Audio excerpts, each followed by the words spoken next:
Le vagin est une prison. Il est la prison de Dieu, une prison divine.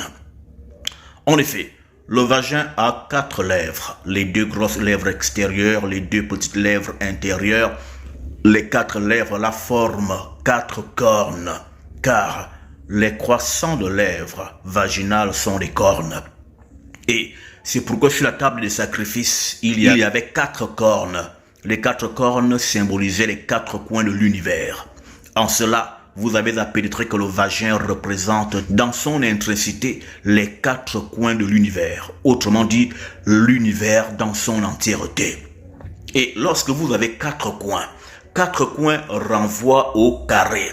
Et le carré a quelle valeur mystico-spirituelle? Le carré a la valeur d'une prison.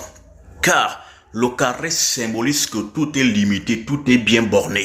C'est pourquoi vous parlez des 4 coins de la terre, alors que la terre est une circularité. Les 4 coins, c'est en fait que nul ne peut sortir de la terre. Nous sommes dans un enclos fermé. Et lorsque donc un homme s'aventure dans les tréfonds vaginaux, il s'aventure dans un lieu fermé, dans un enclos, dans un lieu d'emprisonnement. En effet, le vagin est un emprisonnement, un lieu qui soumet l'homme, un lieu qui le tient en enchaînement. C'est pourquoi justement lorsque vous pénétrez la femme, vous formez une alliance.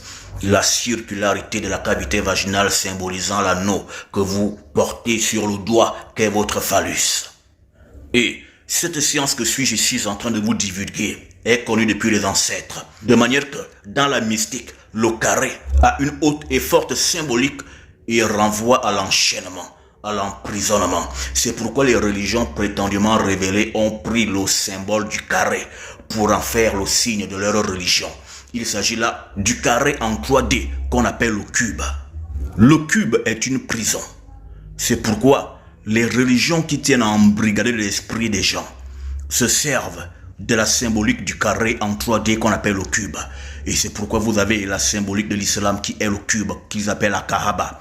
Vous avez la croix qui est un cube ouvert, un cube ouvert. Dans le christianisme, c'est toujours un cube. Et vous avez le signe de l'étoile chez les talmudistes qui se font appeler judaïstes. Cette étoile est une étoile qui cache un cube. Toutes ces 3 religions sont des religions cubiques, car leur intention est d'embrigader les esprits des hommes. Parce que pour embrigader un esprit, il faut le mettre dans un carré. Pour embrigader un homme, il faut l'enfuir dans la cavité du vagin, au milieu des 4 lèvres, au milieu des 4 cornes, au milieu des 4 coins de l'univers. Et une fois qu'il est là, embrigadé là, il ne peut plus s'échapper. Je ne vais pas livrer plus de connaissances en presse publique aux chiens.